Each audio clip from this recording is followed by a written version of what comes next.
भावना तुमचं का स्वागत आहे माझ्या 30 डे ब्लॉगिंग चॅलेंजच्या 17व्या दिवसात. डांगी चौकात आलो नाश्ता करायला नाही का. आता मी क्लासला जाणार. आज मी नाही, आज क्लासच लेट आहे. 9 वाजता क्लास सुरू होणार आहे आज. मग बोललो पहिले नाश्ता करून घेऊ. खूप दिवस झाले उपमा पण नव्हता खाल्ला, मग आज उपमा खायला आलो.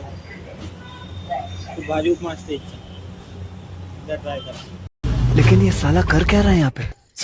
ससुर मेल्या मनता गयावी अशी त्याची भासार मराठी आत्ता चालू आहे वरतून वर्कआउट केल्यावरती आणि खाली येऊन फ्रेश वगैरे झालो आणि बसलोय. आज डीमार्टला पण जायचं होतं, सामान आणायचं होतं थोडं, पण आजचा शेड्यूल जरा बिझी होता आपला. कारण पहिले तर मॅच बघितली, एवढा घाण आलो ना. कालचा बदला घेतला त्यांच्या पोरांनी परत.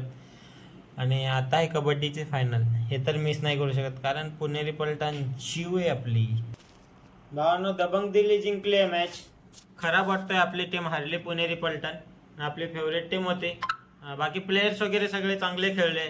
त्या साईडला पण आपला चांगला महाराष्ट्राचा प्लेयर अजिंक्य पवार पण चांगला खेळलाय. जाऊ द्या, आता हारजीत होतच राहते मॅच आहे. चला, मी तुम्हाला भेटतो उद्याच्या नवीन व्लॉगमध्ये. धन्यवाद, गुड नाईट.